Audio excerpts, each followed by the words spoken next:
নমস্কার, আমি আপনাদের জয়দেব শাস্ত্রী। মেয়েরা গুণবতী হওয়া সত্ত্বেও যদি তাদের গুণাবলী প্রকাশ করতে না পারে বা সঠিকভাবে সাফল্য অর্জন করতে না পারে, তবে এর পেছনে জ্যোতিষশাস্ত্র অনুযায়ী কিছু গ্রহের অশুভ প্রভাব থাকতে পারে। এটি মূলত মানসিক অস্থিরতা, আত্মবিশ্বাসের অভাব, প্রতিকূল পরিবেশ এবং কিছু নির্দিষ্ট গ্রহের অবস্থানের কারণে ঘটে। আজ সেই বিষয় নিয়ে আমি ব্যাখ্যা করব। আমি জয়দেব শাস্ত্রী আপনাদের কাছে। আপনার সন্তানের গুণ থাকা সত্ত্বেও কেন আপনার সেই সন্তান গুণটা ফুটিয়ে তুলতে পারছে না, প্রধান গ্রহ এবং তাদের কি প্রভাব আছে। যেমন ধরুন চন্দ্র, মূল প্রভাব। চন্দ্র মানে কি? মানসিক শক্তি দেয়, আবেগ দেয় এবং আত্মবিশ্বাস নিয়ন্ত্রণ করে। দুর্বল চন্দ্র মানসিক অস্থিরতা, আবেগ প্রবণতা এবং সিদ্ধান্ত নেওয়ার অক্ষমতা সৃষ্টি করে। বুঝতে পারলেন? চন্দ্রর প্রভাব কিন্তু অনেকটাই আপনার সন্তানের জন্য। চন্দ্র যদি শত্রু গ্রহ শনি, রাহু বা কেতুর প্রভাবে থাকে, চন্দ্র অষ্টম ঘরে বা দ্বাদশ ঘরে অবস্থান করে, তাহলেই তো কেল্লা ফতে, তাহলেই তো খুব খারাপ। দোষের ফলে কি হতে পারে জানেন? আত্মবিশ্বাসের অভাব এবং নিজের গুণ প্রকাশ করতে না পারা।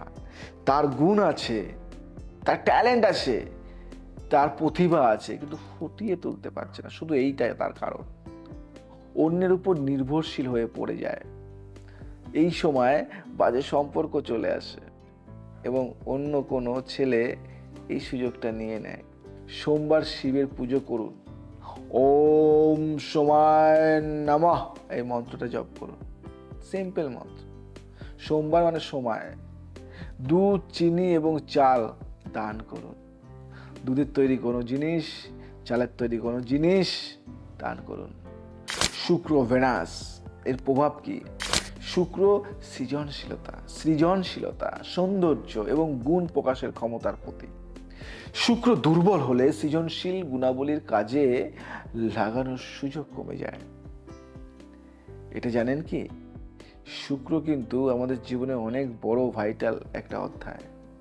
শুক্র যদি শনি বা রাহুর প্রভাবে থাকে, শুক্র যদি ষষ্ঠ বা দ্বাদশ ঘরে অবস্থান করে, শুক্র যদি ষষ্ঠ বা দ্বাদশ ঘরে অবস্থান করে, এই যে দোষের ফলটা, প্রতিভা থাকা সত্ত্বেও সুযোগের অভাব, অনেক প্রতিভা, অনেক ট্যালেন্ট, অভিনয় পাক্কা, কিন্তু অভিনয় চান্স পাচ্ছে না।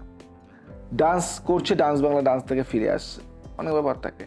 সম্পর্ক বা পারিবারিক দায়িত্বের কারণে নিজের গুণ প্রকাশ করতে না পারা। এর প্রতিকার কি করবেন? সিম্পল একটা প্রতিকার দিন। সিম্পল প্রতিকার: শুক্রবার মা লক্ষ্মীর পুজো করুন এবং সাদা রঙের পোশাক পরুন। সাদা রঙের পোশাক দানও করতে পারেন। সাদা সুগন্ধি এবং সাদা রঙের মিষ্টি দান করুন।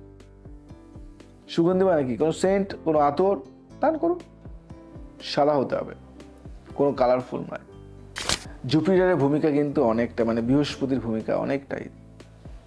বৃহস্পতি কি দেয়? জ্ঞান, শিক্ষা এবং নীতিবোধের প্রতীক, তাই তো? আমরা জানি বৃহস্পতি গুরু। জ্ঞান, শিক্ষা এবং নীতিবোধ তোমাকে শেখাবে। বৃহস্পতি দুর্বল হলে শিক্ষা এবং জীবনের মূল লক্ষ্য অর্জনের সমস্যা দেখা দেয়, এটা আমরা জানি। এবার কারণটা বলি। বৃহস্পতি যদি শুক্র গ্রহের সঙ্গে যুক্ত হয় বা অশুভ ঘরে অবস্থান করে, তাহলে তো খারাপ। এই দোষটা কি হতে পারে জানো? সিদ্ধান্ত নেওয়ার অক্ষমতা। সিদ্ধান্ত নিতে পারছো না, কি করবে তুমি, কোনটা করবে, এটা না এটা, এটা না এটা, কনফিউজড। এবং আত্মবিশ্বাসের অভাব। আমি কি পারবো? আমার দ্বারা কি হবে? আমি কি করতে পারবো? পিতৃতান্ত্রিক সমাজ ব্যবস্থায় নিজের গুণ প্রকাশ করতে না পারা। প্রতিকার কি হতে পারে? বৃহস্পতিবার গরুকে গুড় এবং হলুদ দান করুন বা খাওয়ান। বৃহস্পতির মন্ত্র জপ করুন। আগেও বলেছি, ওম বৃহস্পতয়ে নমঃ, বৃহস্পতয়ে নমঃ। রাহু বিভ্রান্তি এবং প্রতারণার প্রতীক। রাহু বিভ্রান্তি ঘটায়, প্রতারণা করায়। এটি সঠিক দৃষ্টিভঙ্গি থেকে মানুষকে বিচ্যুত করতে পারে। আমার মনে হচ্ছে এটা হবে, আমাকে ফোর্স করা হবে, না এটা না এটা করো, না এটা না এটা করো। আমার বিভ্রান্তি হচ্ছে, আমি ওটাই করলাম, খারাপটাই চুজ করলাম। রাহু যদি প্রথম, চতুর্থ বা দশম ঘরে অবস্থান করে, ভালো করে মতো, রাহু যদি প্রথম, চতুর্থ ও দশম ঘরে অবস্থান করে। বিভ্রান্তি, অপ্রয়োজনীয় কাজের প্রতি আকর্ষণ, যেটা আমার দরকার নয় সেটা করছি। নিজের গুণকে কাজে লাগানোর সুযোগের অভাব। আমার গুণ আছে, আমার ট্যালেন্ট আছে, আমার প্রতিভা আছে, ফোটাতে পারছি না ফোটাতে। কেন পারছি না? এই গ্রহের জন্য। আর আপনি আপনার সন্তানকে বকবেন না। শনিবার কালো তিল এবং লোহা দান করুন। লোহার কোনো জিনিস দান করুন। রাহুর মন্ত্র জপ করুন, ওম রাহুবে নমঃ বা ওং রাহুয়ায় নমঃ, ওং রাহুবে নমঃ, ওং রাহু এ নমঃ। যেভাবে শনি ধৈর্য দেয়, পরিশ্রম দেয় এবং বাধা নির্দেশ করে। শনি খারাপ হলে সাফল্যের পথে দীর্ঘ বাধা সৃষ্টি করে, তাই শনিকে অনেকে ভয় পায় না, কিন্তু শনি কিন্তু অনেক সাফল্য দেয়। শনির এবার কারণটা কি বলি? শনি যদি লগ্ন, ভালো করে শুনবে, ভালো করে মন দিয়ে শোনো, শনি যদি লগ্ন বা দশম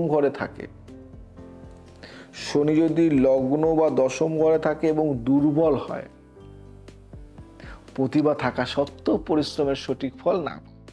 প্রতিভা আছে, অনেক ট্যালেন্ট তোমার, তুমি সাকসেস, তুমি মেডিকেলে চান্স পাবে, তোমার ট্যালেন্ট আছে, কিন্তু তুমি ভালো লাগে না, কিছু পড়ছো না, মনোসংযোগ আসছে না।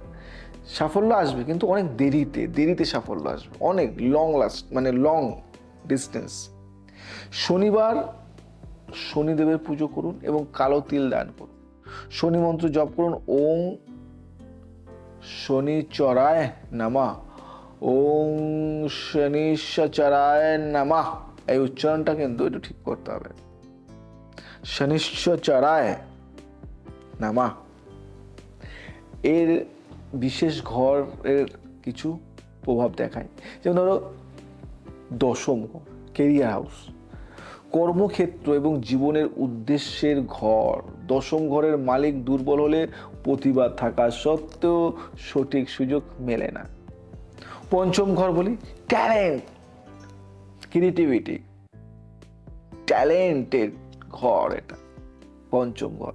সৃজনশীলতা এবং প্রতিভার ঘর। পঞ্চম ঘরে শনি বা রাহুর প্রভাব থাকলে নিজের প্রতিভা প্রকাশ করতে সমস্যা হয়। এইভাবে জয়দেব শাস্ত্রী জ্যোতিষটাও শেখায়, একদম পুঙ্খানুপুঙ্খানুভাবে। আমার কাছে এত ক্লায়েন্ট কেন আসে? শুধু এই কারণে, বুঝিয়ে দিই আমি। দশম এবং পঞ্চম ঘরের শক্তি বৃদ্ধির জন্য রত্ন ধারণ করুন। নিজে পাকামি করে নয়, জ্যোতিষীর পরামর্শ নিয়ে। আমি তো আছি। প্রতিদিন গায়ত্রী মন্ত্র জপ করুন। গায়ত্রী মন্ত্র জানেন, আমি অনেকবার বলেছি।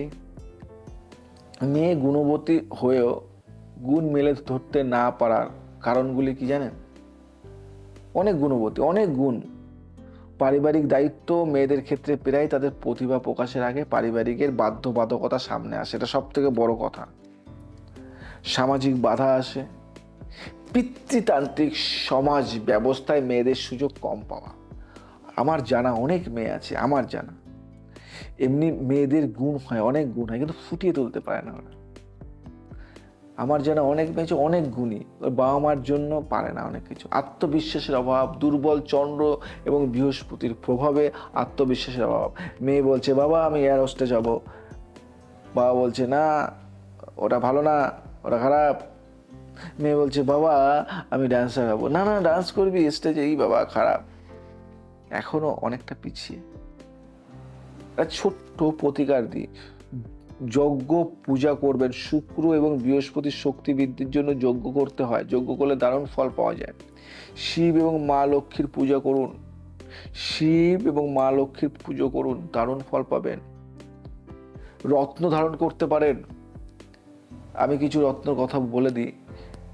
সাদা প্রবাল বা মুক্তো ধারণ করলেও ফল পাওয়া যায়, চন্দ্রের শক্তি বাড়াতে। এগুলি করুন। হলুদ পোখরাজ বৃহস্পতির জন্য ধারণ করুন। এবার আপনি যেখান থেকে সেখান থেকে পোখরাজ এগুলি কিনে নিয়ে এসে ধারণ করলেন তা নয়। যোগ ব্যায়াম করুন, ধ্যান করুন, প্রতিদিন ধ্যান ও প্রার্থনা করুন, দারুণ রেজাল্ট পাবেন। যোগ ব্যায়ামের মাধ্যমে মানসিক শক্তি বাড়ান। নিয়মিত ব্যায়াম হয় আমার, ব্যায়াম করে এগুলি করুন, দারুণ রেজাল্ট পাবেন। একটু দান করুন না, কত আর্নিং করছেন। দেখেছেন জয়দেব শাস্ত্রী যা রোজগার করে তার 90% দান করে, 10% দিয়ে আমরা চালাই। শুক্রবার দুধ, চিনি এবং কি করবেন, সাদা রঙের মিষ্টি দান করুন। শিক্ষার্থীদের বই এবং শিক্ষা সামগ্রী দান করুন। এটা সব থেকে বড় ভাইটাল দান। এটা করলে অনেক ফল পাওয়া যায়। দেখবেন গরিব শিক্ষার্থী আছে বা শিক্ষার্থী, তাদের শিক্ষার জিনিস দান করুন না, আশীর্বাদ, ব্লেসিং পাবেন। শর্টে একটা কথা বলি, মেয়েদের গুণাবলী প্রকাশ করতে হলে চন্দ্র 1 নম্বর, শুক্র 2 নম্বর, বৃহস্পতি 3 নম্বর এবং রাহুর প্রভাবের গুরুত্ব সহকারে বিশ্লেষণ করা শোনা দরকার। সঠিক প্রতিকার গ্রহণ করলে প্রতিভা এবং গুণাবলী মেলে ধরার সুযোগ তৈরি হয়। এই জন্য আপনার যাকে ভালো লাগে একজন জ্যোতিষীর পরামর্শ নিতেই হবে। এবার যারা আমাকে ভালোবাসে তারা তো আমার কাছে আসে। এবং আজ একটা কথা বলি, আমি জয়দেব শাস্ত্রী আজকে মেয়েদেরকে রেসপেক্ট, শ্রদ্ধা, ভালোবাসা এবং সম্মান জানিয়ে এটুকু বলি, মেয়েরা মায়ের জাত। এদের অনেক গুণ থাকে। কেউ মেকআপ আর্টিস্ট হয়, কেউ ডান্সার হয়, কেউ লয়ার হয়, কেউ ডক্টর হয়, কেউ শিল্পী হয়, অনেক কিছু হয়। তো এখন অনেক মেয়েরা অ্যাস্ট্রোলজিতে আসছে, আমার কাছে অনেকে শেখে যারা অ্যাস্ট্রোলজিটাকে ভালোবাসে। সবাইকে বলি, মেয়েদেরকে অবহেলা করবেন না। বাবা মারা, আপনার ছেলে যা শিখতে চাইছে আপনি শেখাচ্ছেন, কিন্তু মেয়ে যখনই কিছু তার শিখতে চাইছে একটু অন্যরকম, আপনার ইচ্ছা মেয়েটাকে ডক্টর বানাবেন, কিন্তু সেই মেয়েটি চাইছে সে একজন ডান্সার হবে, সে একজন গায়ক হবে, সে একজন অভিনেত্রী হবে, সে একজন এয়ার হোস্টেস হবে, সে একজন পাইলট হবে। তখন আপনার যেন কেমন একটা সঙ্গে, তুই পাইলট হবি বাবা, তুই রেল চালাবি, ট্রেন চালাবি। এই যে ডিমোটিভেটটা করবেন না, এটা আমি বললাম। আপনার মেয়ে কি হবে, কোন দিকে তার লাক সাথ দেবে, সাইন আছে, সাকসেস আছে, সেটা একবার জাজ করুন। পারবেন না, আমি তো আছি, আমি দেখে দেবো। আপনার মেয়ের হাত ছক নেই, গ্রহ আপনি পারছেন না বুঝতে, জন্ম সময় জন্ম তারিখ নেই, কুষ্টি বানাতে পারেননি, আমি বানিয়ে দেবো। একদম নেই আপনি জানেন না, ভুল জানেন। হাত তো আছে, হাত দেখে বিচার করে বলে দেবো আমি যে এই মেয়ে এই লাইনে যাবে। তো সেই জায়গা থেকে একবার কনসাল্ট করিয়ে তার লাইফটাকে সুন্দর করে সাজিয়ে নিন। আপনার একটা সিদ্ধান্ত আপনার মেয়ের জীবনটা বদলাতে পারে। আপনার মেয়ে, আপনার সন্তান, আপনাকে ভাবতে হবে, লোকেরটা দেখলে হবে না। আপনার চিন্তা করতে হবে, আপনার মেয়েকে কোথায় নিয়ে যাবেন, কি করাবেন, সেটা সম্পূর্ণ আপনার মেয়ের ব্যাপার এবং আপনার ব্যাপার। তাই আপনাদের বলবো, মেয়ে কি করতে চাইছে একবার দেখুন, বিচার করেন। আমি বললাম, আপনার মেয়ে দেখবেন একটা দিন এমন হবে আপনার ছেলের থেকেও নাম রোশন করবেন। মেয়েরা পারে জয় করতে অনেক কিছু, যদি ওদের করতে দেওয়া হয়, যদি ওদের সেই কাজে বাধা না দেওয়া হয়। আর বাধা দিলে তো সারা জীবনে তো বাধা দিয়ে আসছেন, এখন একটু ছাড়ুন। যাই হোক, ভালো লাগলে শেয়ার করুন, লাইক করুন, কমেন্টস করুন। আজ আসি, আবার আসবো নতুন কিছু নিয়ে। ভালো থাকবেন, সুখে থাকবেন, সবাইকে ভালো রাখবেন। জয় শ্রী ঠাকুর।